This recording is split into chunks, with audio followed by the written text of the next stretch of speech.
Picture है वो हमारे दर्शकों के सामने बिल्कुल स्पष्ट, फिर हम उसके बाद जो माइक्रो तस्वीर है उसकी तरफ जाने की कोशिश करेंगे। अभी जब आपसे बातचीत कर रहे थे, जो प्रिया ने जिस ओर इशारा किया कि राहुल जो कांग्रेस पार्टी है उनके अध्यक्ष खड़गे ने बहुत स्पष्ट तौर पर कहा कि we are not naming a PM candidate, we are not telling who will lead, we want to fight together. ये बड़ा सिग्निफिकेंट स्टेटमेंट है।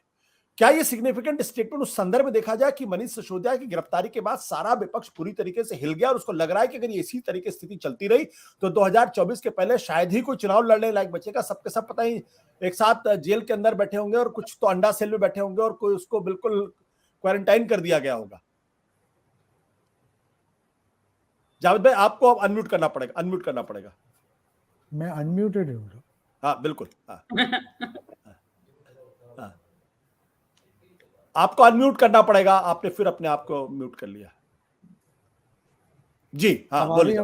बिल्कुल साहब, बिल्कुल साहब। मैं ये कह रहा था कि मनीष सिसोदिया जी की गिरफ्तारी के पहले भी ये तो जग जाहिर था कि एक ही रास्ता है विपक्ष के पास बीजेपी से मुकाबला करने का। कोई भी, पहली बात तो कि कोई भी विपक्षी पार्टी इस स्थिति में नहीं है कि अकेले बीजेपी से लड़ सके। एक ही रास्ता था कि सब साथ मिलकर लड़े। और सबसे बड़ी प्रॉब्लम ये थी कि कौन उसका मुखिया बनेगा। जहां मुखिया की बात आती वहीं रायता फैल जाता है। तो जो कॉमन सेंस की बात है वो यही है। और 2004 में भी यही हुआ था। कोई मनमोहन सिंह का नाम पहले से थोड़ी ये था कि मनमोहन सिंह प्रधानमंत्री बनेंगे। ये लीडरशिप का इशू फिलहाल ठंडे बस्ते में रख दी है। पहले मिलके सीट एडजस्टमेंट कर ले और रास्ता एक ही है, मैक्सिमम नंबर सीट। वो जो वीपी सिंह का फॉर्मूला था वो ये कि मैक्सिमम नंबर सीट्स में 1 to 1 फाइट हो जाए बीजेपी के खिलाफ। और अगर ऐसा हो जाता है उसके बाद जिसके ज्यादा संख्या होगी उसकी सांसदों की, उस पार्टी का प्रधानमंत्री होगा। ये सिंपल सी बात है। इसमें कोई इफ बट, कोई बहुत बड़ा आइंस्टाइन होने की जरूरत नहीं है। लेकिन अपनी ईगो, अपनी महत्वाकांक्षा को क्या है लोग ठंडे बस्ते में रख सकेंगे। ये ऑपोजिशन के बारे में कहा जाता है ना कि they've learned nothing and they've forgotten nothing. So which is true of आजकल की विपक्ष का। लेकिन अभी करीब साल भर है, हो सकता है कि सद्बुद्धि आ जाए और ये लोग इस रास्ते पे चल पड़े। बिल्कुल। जो स्टालिन का जो जन्मदिन था उसमें उस वक्त स्टालिन ने भी एक बात करी और बड़ी महत्वपूर्ण बात उन्होंने कहा कि भाई ये वक्त वो नहीं कि जब हम आपस के मतभेदों की तरफ देखें। The loss is ours if we decide our national politics on the basis of political differences between states. Political party should rise above differences and stand together as a united force to defeat the BJP. यानी जो बात खड़गे कह रहे हैं, जिस ओर इशारा कर रहे हैं, वो बात स्टालिन भी उसी चीज को एंडोर्स कर रहे हैं।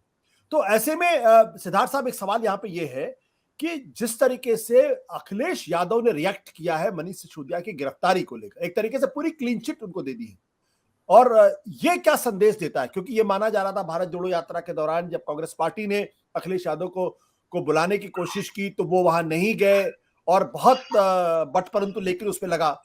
लेकिन मनीष सिसोदिया की गिरफ्तारी को लेकर अखिलेश यादव का इतना स्पष्ट बयान क्या दर्शाता है? सिद्धार्थ। देखिए आशुतोष जी, मनीष सिसोदिया को लेकर अखिलेश यादव के बयान का बहुत थोड़ा सा हिस्सा मीडिया में आया। अखिलेश यादव ने उससे भी आगे बढ़कर और भी कई बातें कही थी। उन्होंने ये भी कहा था कि भारतीय जनता पार्टी की कोशिश है कि बचे कोई नहीं, उसके खिलाफ कोई रह ना जाए, हर किसी को वो किसी न किसी मामले में जरूर घसीटेंगे।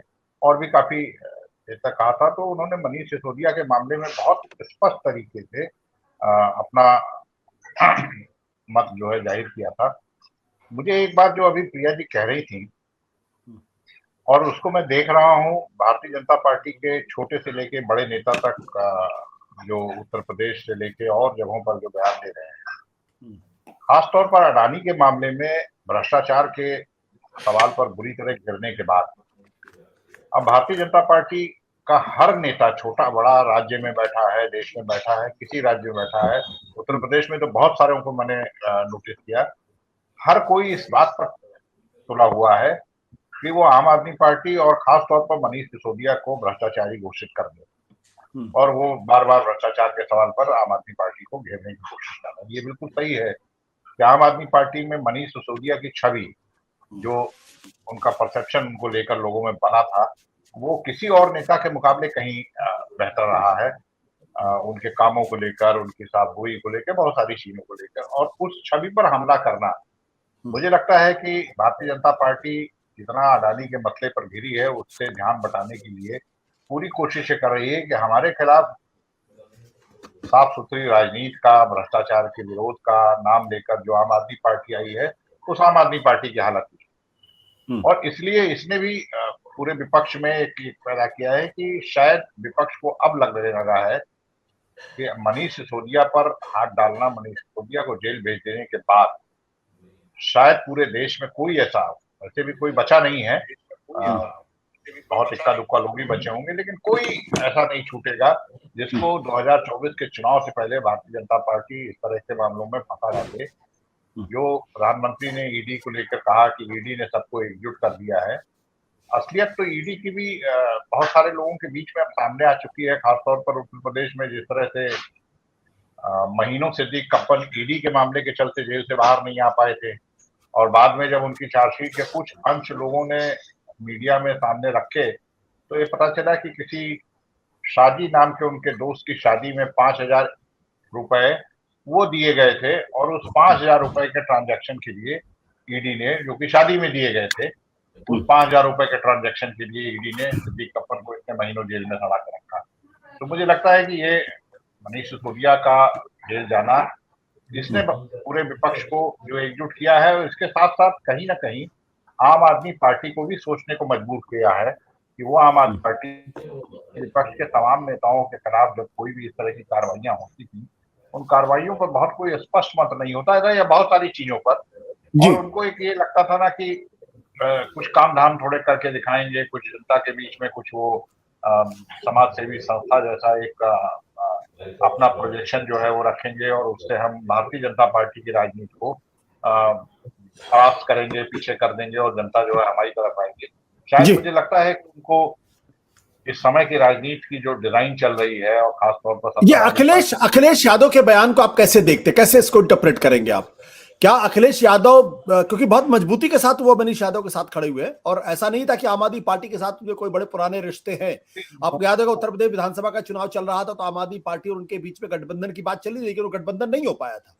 तो अचानक अखिलेश यादव का इस टोन में बातचीत करना, ये क्या इंडिकेट करता? क्या वो भी डरे हुए हैं? अखिलेश यादव मनीष सिसोदिया की गिरफ्तारी से पहले भी आम आदमी पार्टी को लेकर एक सॉफ्ट स्टैंड लेते रहे हैं। अपने व्यक्तिगत बातचीत में लोगों से ये कहते रहे हैं कि दिल्ली एनसीआर के आसपास की कुछ सीटें लोकसभा के दौरान जो है वो उनके साथ बातचीत की जा सकती है। आम आदमी पार्टी ने काम किया है, और ये जो मैं कह रहा हूँ कि बयान का बहुत थोड़ा हिस्सा आया है। ऐसा भी हुआ है कि इस मसले पर जब किसी ने पूछा उनसे कि क्या कोई ज्वाइंट एजिटेशन हो सकता है, तो उन्होंने कहा अगर इसकी जरूरत पड़ी तो ये भी होगा। तो अखिलेश यादव का ये, मुझे लगता है, ये स्टैंड जो है ये साफ करता है कि बाकी विपक्षी दलों को भी उसी तरीके से प्रोएक्टिव अप्रोच लेते हुए इस मामले में, इस मामले के बहाने ही एक साथ एक मंच पर आना होगा, और अपने तमाम सारे डिफरेंसेस भुलाने होंगे। मुझे जहां तक जानकारी है कि अखिलेश यादव ये तक मन बना चुके हैं कि अगर इस मामले में कोई साझा संघर्ष की नौबत आती है, उसमें भी उनकी पार्टी खड़ी रहेगी, और आने वाले चुनाव में भी वो आम आदमी पार्टी के साथ, हो सकता है आपको कि उत्तर प्रदेश में कुछ एक सीटों पर आम आदमी पार्टी के साथ तालमेल भी करते दिखें। सत्य हिंदी का ऐप डाउनलोड करें गूगल प्ले स्टोर पर।